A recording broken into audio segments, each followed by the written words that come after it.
Okay, so right now we're going to do a medical assessment, and we are called for a 13-year-old female, difficulty breathing.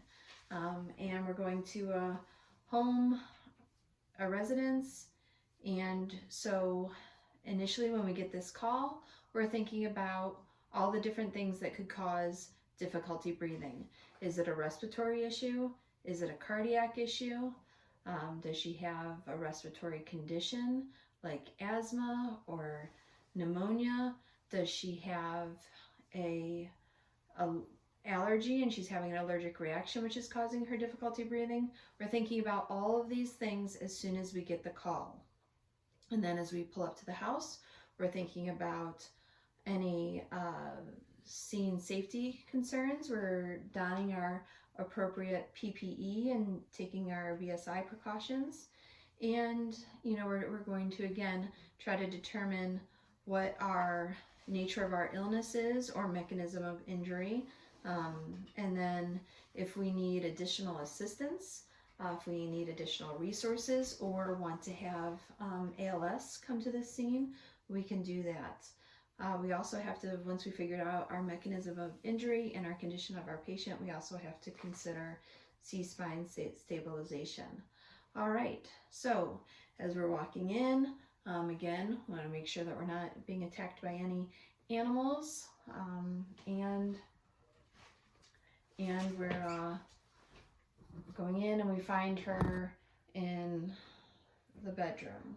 All right, and so as we're walking up, we're taking a look at her. We can see that she's in a tripod position, leaning forward, that looks like she's having a little bit of difficulty breathing. We can actually hear some wheezing as she's breathing. So as we come in, we say, "Hi, my name's Dawn. What's your name?" Nora. Okay, so Nora, what's going on today? I was jumping on the trampoline. Asthma attack. Okay, so you have a history of asthma? All right, so we're taking a look at her. We're looking for any life threats. For obviously, she's having a hard time breathing. She's only able to speak in a couple word sentences at a time. And we'd be looking to see what her skin color is, if she is pink, if she's flushed, if she's pale, if she's cyanotic. And in this case, you might see that she's a little bit pale. She might have some perioral cyanosis, which is a little bit of blue around the lips. So we're taking a look at those things. We're seeing her airway is open. She is able to talk to us, but obviously she is still having some difficulty breathing. I don't see any major bleeding or anything like that, so we're good there. So I would keep talking with her, and I would put oxygen on her right away. I would probably put a non-rebreather at 15 liters per minute since she is having difficulty breathing. And then we would go from there, and I'd ask her some more questions. And I would come in and check her pulse. And okay, I'm going to get some vital signs on you here, okay? So I'm going to check your pulse. So I would check her pulse. I would listen to her lung sounds with my stethoscope and have her take a breath while I'm listening to each lobe of the lungs. So I would do upper, bass, mid-axillary, mid-axillary. So I can do a direct compare between the two lungs. You always want to know what's going on between the two lungs. And then I would ask her some more questions. So when did this start? About 20 minutes ago. Okay, and you normally have an inhaler? What kind of medication? Albuterol. You're on an albuterol? Okay, do you have any allergies? Do you have any other breathing problems besides asthma or any other medical conditions? Okay, all right. So what we would do is we would call med control with this information. We would get a good respiratory rate.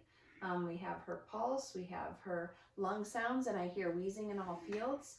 So I would call med control with that information, and I would get permission to give an albuterol nebulizer. That would be 2.5 milligrams of albuterol in a nebulizer, and I would, if she's able to, I would have her hold it and breathe in, or I would put it on a mask and then just put it over her head or over her mouth and nose so that she could breathe it in.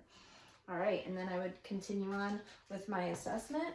We'd get her loaded up on the cots and we would take her out to the squad, and I would ask some more questions. I would get my sample history. So sample is signs and symptoms. Obviously she's having difficulty breathing. That's a symptom. The signs are her increased respiratory rate, her wheezing, her skin color, temperature, condition, her pulse, and her respirations that we mentioned were increased. And then we would also go with A, which was allergies, so we asked about that. M is medications. P is past medical history, and she has a history of asthma. And then we would go with L, which is, when was the last time that you had anything to eat? 2 hours ago. Okay, so she had from the 2 hours ago. And E is what was going on, and she was jumping on the trampoline, which can be a trigger. Physical exertion can be a trigger for asthma. All right, so then we would go through our OPQRST, the onset. We've already covered a couple of these things. We know that it happened about 20 minutes ago, and we'll pretend that she has some oxygen on her now and that she's got that nebulized albuterol coming in, and she's feeling a lot better. So anyway, so that O is onset. It happened about 20 minutes ago, and she's been looking for her inhaler. What provoked it? Well, probably jumping on the trampoline. Nothing's making it feel better right now because her airway was still constricted.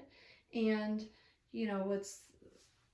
if it was more of a pain thing, we'd ask about the quality of the pain, like what type of pain is it? Is it a stabbing pain? Is it an achy pain? Is it a crushing pain?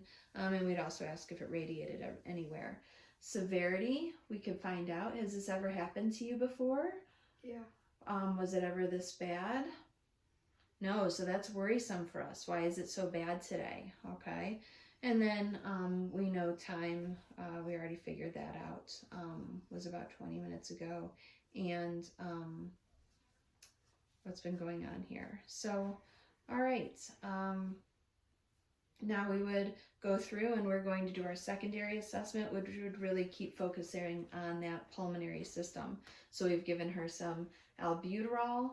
We made sure that it was the right dose, the right time, the right patient, all of our rights that we need to know when we're giving a medication. And we called our med control and they gave us permission to do this. And in order to get permission from them, we made sure that we gave them her vitals, how she was presenting.